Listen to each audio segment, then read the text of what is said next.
La herejía que hoy todos aceptan. Archivo abierto. Durante siglos, hubo una idea que no podía pronunciarse en voz alta. No porque fuera falsa. No porque careciera de fundamento. Sino porque era peligrosa para el orden del mundo. Esa idea no hablaba de dioses extraños ni de rituales prohibidos. No invocaba demonios ni negaba la existencia de lo divino. Era mucho más simple. Y por eso mismo, mucho más aterradora. Decía que el ser humano podía pensar por sí mismo. Que la mente no necesitaba permiso. Que la verdad no siempre descendía desde lo alto, sino que podía nacer en silencio, dentro de cada individuo. En la Europa medieval, esa afirmación no era una opinión. Era una amenaza directa al equilibrio político, religioso y social. Porque quien controla el pensamiento, controla la obediencia. Y quien pierde el control de las ideas, pierde el poder. En la Edad Media, la verdad no se buscaba. Se heredaba. No era el resultado de una investigación personal, sino una transmisión vertical. De Dios a la Iglesia. De la Iglesia al clero. Del clero al pueblo. El sistema no estaba diseñado para ser cuestionado. Cada respuesta ya existía antes de que surgiera la pregunta. Y dudar de una verdad revelada no era curiosidad intelectual. Era rebeldía.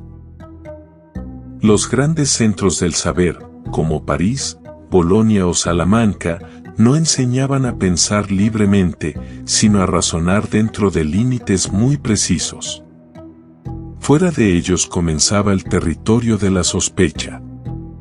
Y más allá de la sospecha, el castigo. La palabra herejía no siempre tuvo el significado que hoy imaginamos. Proviene del griego airesis, que significa elección. Elegir una interpretación frente a otra. Elegir un camino distinto. Elegir pensar de manera autónoma. En los primeros siglos del cristianismo, la herejía era un desacuerdo teológico. Pero con el paso del tiempo, se transformó en un crimen moral y político. Porque elegir pensar distinto implicaba desobedecer. La herejía dejó de ser un error intelectual. Se convirtió en una traición al orden establecido. Y como toda traición, debía ser castigada con el máximo rigor, no para corregir al hereje, sino para advertir a los demás. La Iglesia no temía tanto las conclusiones de Abelardo. Temía su método. Comparar textos. Analizar contradicciones. Pensar de forma crítica. Ese método podía extenderse. Podía enseñarse. Podía multiplicarse. Y si la gente aprendía a pensar, ya no necesitaría obedecer sin comprender. Por eso, el método fue perseguido con más fuerza que cualquier doctrina específica. El pensamiento crítico era un virus. Y debía ser contenido antes de que se propagara. En el año 1231, el Papa Gregorio IX institucionalizó la Inquisición papal. No se trataba solo de castigar herejías visibles. Su verdadero objetivo era identificar pensamientos peligrosos antes de que se difundieran. La Inquisición no juzgaba actos. Juzgaba conciencias. Los interrogatorios buscaban palabras, dudas, silencios. El acusado debía demostrar no solo su fe, sino la forma correcta de pensarla. Desde ese momento, la mente humana se convirtió en un territorio vigilado. En el año 1231, El Papa Gregorio IX institucionalizó la Inquisición papal. No se trataba solo de castigar herejías visibles. Su verdadero objetivo era identificar pensamientos peligrosos antes de que se difundieran. La Inquisición no juzgaba actos. Juzgaba conciencias. Los interrogatorios buscaban palabras, dudas, silencios. El acusado debía demostrar no solo su fe, sino la forma correcta de pensarla. Desde ese momento, la mente humana se convirtió en un territorio vigilado. A comienzos del siglo XVI, la idea peligrosa que había sido reprimida durante siglos encontró una grieta inesperada. No nació en un palacio, ni en una corte intelectual, sino en una celda monástica del Sacro Imperio Romano Germánico. Martín Lutero, monje agustino y profesor de teología en la Universidad de Wittenberg, comenzó a preguntarse si la salvación podía comprarse, si el perdón podía venderse, y si la autoridad última residía realmente en Roma. El 31 de octubre de 1517, Lutero clavó sus 95 tesis contra la venta de indulgencias. Un acto ocurrido en Wittenberg, actual Alemania, que marcó un punto de no retorno. Aunque el documento estaba escrito en latín y dirigido al debate académico, su contenido tocaba un nervio profundo. Afirmaba que la conciencia individual tenía un papel central frente a la autoridad eclesiástica. En 1522, mientras se ocultaba en el castillo de Wartburg, Lutero realizó un acto decisivo. Tradujo el Nuevo Testamento al alemán. Hasta entonces, la Biblia circulaba principalmente en latín, inaccesible para la mayoría de la población. La traducción permitió que artesanos, campesinos y comerciantes leyeran directamente las Escrituras. La imprenta, desarrollada por Gutenberg en el siglo XV, multiplicó el impacto. Miles de ejemplares comenzaron a circular por los principados alemanes. Leer dejó de ser un privilegio clerical. La fe se volvió íntima y silenciosa. Para la Iglesia, esto representaba una amenaza sin precedentes. Una Biblia interpretada por cada lector debilitaba la autoridad central. El problema no era el texto sagrado, sino la libertad de interpretarlo. El pensamiento individual, antes castigado, ahora se reproducía página tras página. La reacción fue inmediata. En 1559, bajo indicaciones del Papa Pablo IV, se publicó el Index Librorum Prohibitorum, una lista oficial de libros prohibidos para los fieles católicos. Allí figuraban traducciones bíblicas, tratados filosóficos y obras científicas. Leer se convirtió en un acto vigilado. Las imprentas fueron controladas y los lectores interrogados. Autores como Erasmo de Róterdam y más tarde Spinoza serían perseguidos por permitir que el pensamiento circulara sin autorización. La censura dejó de ser excepcional y se volvió sistemática. La herejía ya no estaba solo en lo que se decía, sino en lo que se leía. El control de las ideas se desplazó del púlpito al papel.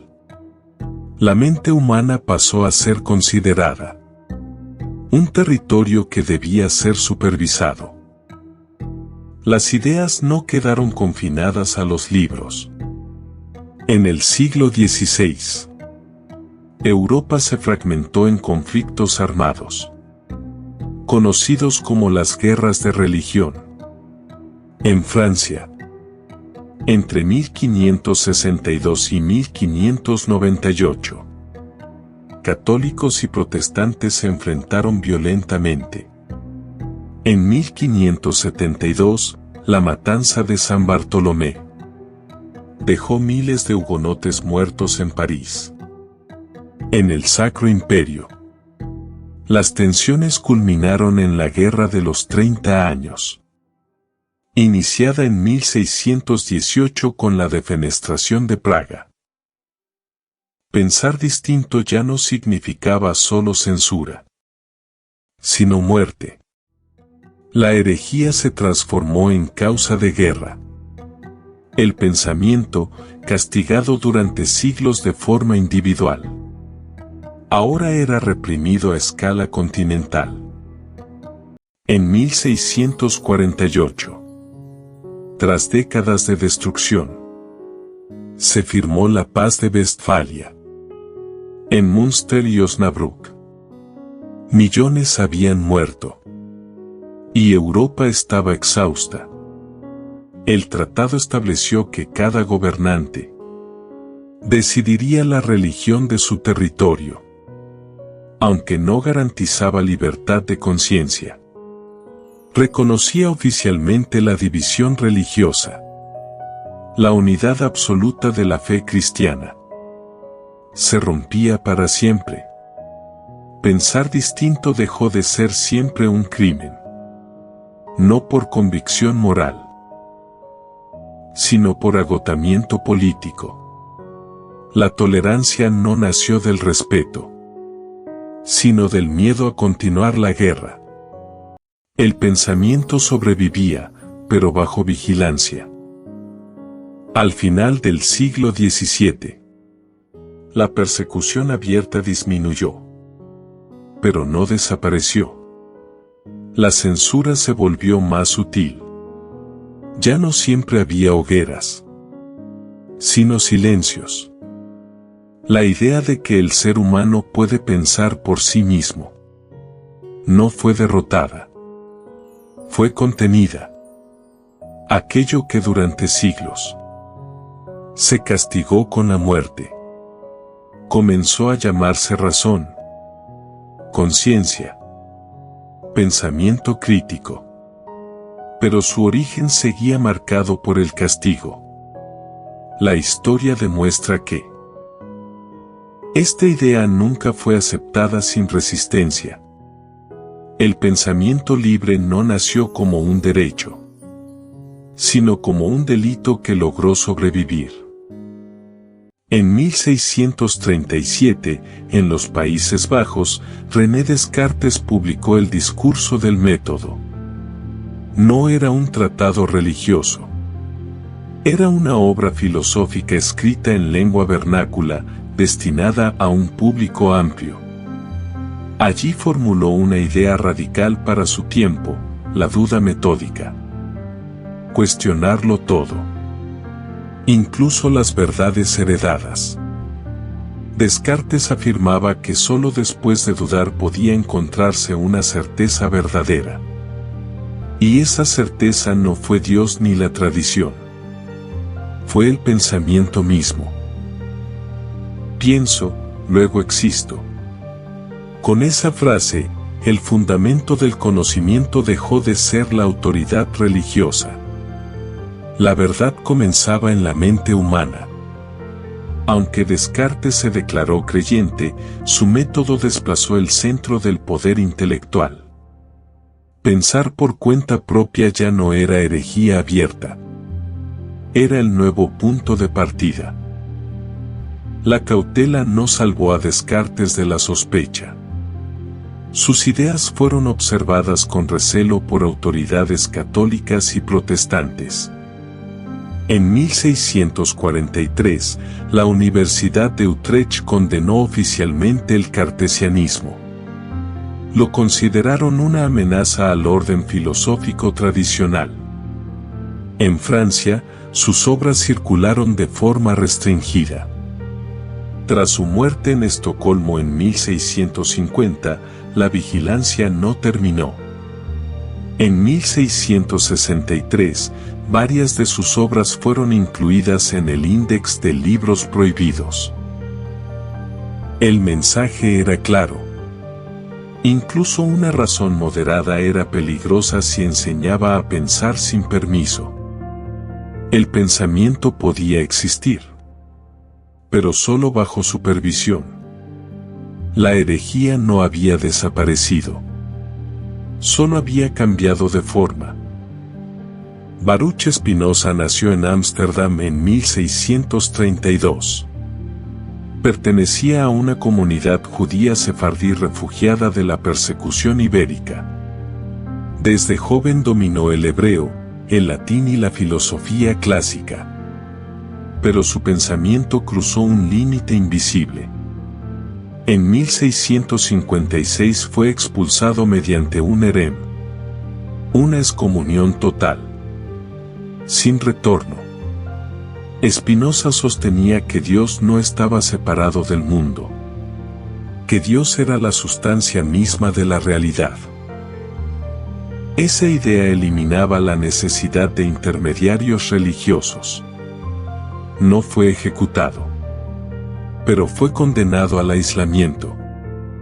La herejía ya no siempre mataba el cuerpo. Ahora destruía la vida social. En 1670, Spinoza publicó de forma anónima el Tratado Teológico Político. Defendía la libertad de pensamiento y afirmaba que las escrituras debían interpretarse con razón y contexto histórico. La reacción fue inmediata. El libro fue prohibido en los Países Bajos. Condenado en toda Europa. En 1674 fue incluido en el Index Librorum Prohibitorum. Spinoza pasó a ser considerado el ateo más peligroso de su tiempo. No por negar a Dios, sino por liberar al pensamiento. La herejía ya no discutía dogmas. Discutía el derecho a pensar. Durante el siglo XVIII, las ideas perseguidas comenzaron a multiplicarse. En Francia, Voltaire, Diderot y Rousseau defendieron la razón crítica. Entre 1751 y 1772, la enciclopedia intentó reunir todo el conocimiento humano, sin someterlo a la autoridad religiosa. Muchos tomos fueron censurados. Sus editores perseguidos. Pero ya era tarde. Las ideas circulaban en imprentas, salones y academias. Pensar dejó de ser excepcional. La herejía se volvió cotidiana. Y por primera vez, el poder comenzó a perder el control absoluto del pensamiento. A finales del siglo XVIII, la razón parecía haber vencido. Las revoluciones americana y francesa proclamaron la libertad de pensamiento. Pero la aceptación fue parcial. La censura no desapareció. Solo cambió de forma. El pensamiento autónomo dejó de ser condenado por herejía. Pero comenzó a ser vigilado por nuevos poderes. Aquella idea castigada con la muerte nunca dejó de incomodar. Hoy se acepta en apariencia. Pero sigue siendo peligrosa cuando cuestiona verdades establecidas. La herejía no murió. Aprendió a esconderse. El siglo XIX proclamó oficialmente la libertad de pensamiento. Las constituciones modernas reconocieron derechos individuales. La educación se secularizó. La razón se convirtió en valor universal. Pero el control no desapareció. Solo se volvió más sofisticado. Los estados modernos aprendieron a moldear ideas sin necesidad de hogueras. A través de sistemas educativos, discursos oficiales y consensos sociales. El pensamiento libre fue aceptado siempre que no desestabilizara el orden. La herejía ya no era perseguida por negar a Dios, sino por cuestionar las narrativas dominantes. El castigo dejó de ser público. Se volvió silencioso. En el siglo XX, la censura adoptó nuevas formas. Regímenes totalitarios persiguieron ideas bajo nombres distintos. En la Alemania nazi, en la Unión Soviética, en dictaduras de todo signo. Libros fueron prohibidos. Intelectuales silenciados. Pensadores exiliados o eliminados. No por herejía religiosa, sino por desviación ideológica. El pensamiento seguía siendo peligroso. Solo había cambiado el altar. La fe ya no era teológica. Era política. Y la desobediencia intelectual seguía siendo imperdonable. Si no quieres perderte las historias que nunca te contaron, suscríbete a El Archivo Prohibido. Porque una vez que ves estos archivos, ya no puedes volver a mirar el mundo de la misma forma.